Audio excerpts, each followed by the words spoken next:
if you want your man obsessed with you long term, nothing fades out. You'll stay in the honeymoon phase forever. Let me tell you where women are going wrong, and holy shit, this was life-changing for me. I finally learned one of the most important lessons for why men aren't vulnerable in a relationship, why they were in the beginning and all of a sudden they're pulling away, or they're not doing nice things for you anymore. They're not planning dates. They're not on their game like they used to be in the beginning. And I finally figured it out, how to keep this long term. So let me get into it. As women, we put a lot of our fucking energy into the guy that we're dating, especially if we really like them. We're always trying to control pretty much their behaviors. If you're mothering a man where you're controlling what he does, who he hangs out with, things like that, that's really mothering. But then some women, we mother even just emotionally. And I thought I was good. I was like, okay, I'm not giving him advice. I'm not telling him what to do. Like, I'm a pretty chill girlfriend. I let him do whatever as long as we have mutual respect. But then I didn't realize that I was mothering emotionally. So whenever triggers came up in our relationship, or if I could tell we weren't communicating a lot, or he wasn't being as vulnerable with me, what I was doing was wanting it more. And I was giving the energy of like, I need us to talk, or like, let's set up a night this week that we can talk about things and connect, because I won't want to have sex if we're not connecting.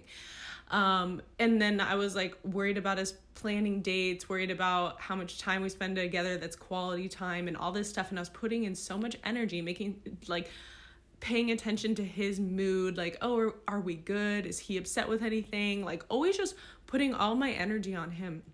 And holy shit, I finally had a huge thing where I did a cut the cord meditation, and you should always do that with your significant other, because what happens is a lot of the bad habits and things that have accumulated over time, they carry on to this time too. No matter how much you're trying to manifest the opposite in your relationship, your past kind of stays with you because they're still connected to a past version of you. So if you want to release that past version, then they can connect with this new version of you. Anyway, but besides that, now emotionally, I was noticing that I was always like, me making sure that we're great emotionally. And I was always investing time into him and his feelings and are we good and the relationship.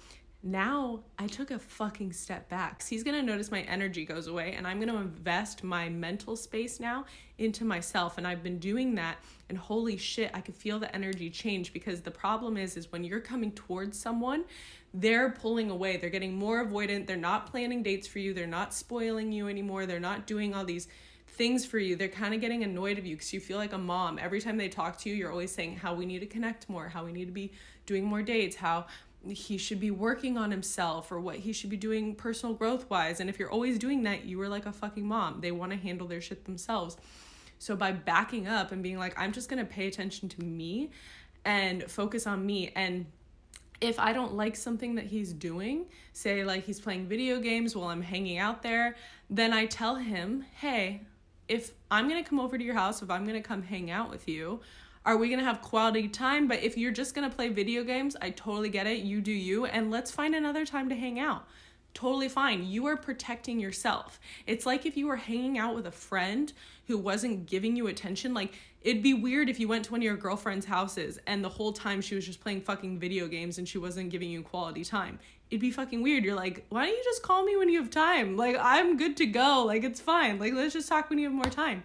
Or if they're working too much. Like, that's what you would do with a normal person, but we stick out for like the guy because we're just waiting for that attention. We're waiting for that emotional vulnerability or connection and like whatever. But what you should do is remove your fucking energy.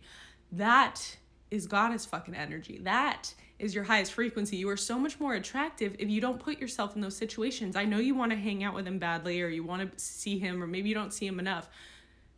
Pull your energy away. What will happen is over time, he is going to make time for you. He is going to be planning more dates. He is going to be wanting to connect more vulnerably because he's going to notice your energy shifted and you're pulling away, and that is very attractive. And it's not in a mean way. It's just you're taking care of your time. That's self-love. If I'm hanging out with someone and they're not appreciating the time that I'm there with them, or they're not opening up to me or giving me my needs, I'm going to remove myself because I love myself. I'm not going to hang out with someone who's treating me poorly. Like, that's self-love. Don't think of it as like playing games. No, you're training yourself how to emotionally take care of yourself and stop worrying about the guy. You're not his fucking mom. You don't need to take care of him. I love you so much. This was fucking life changing, and I hope it helps.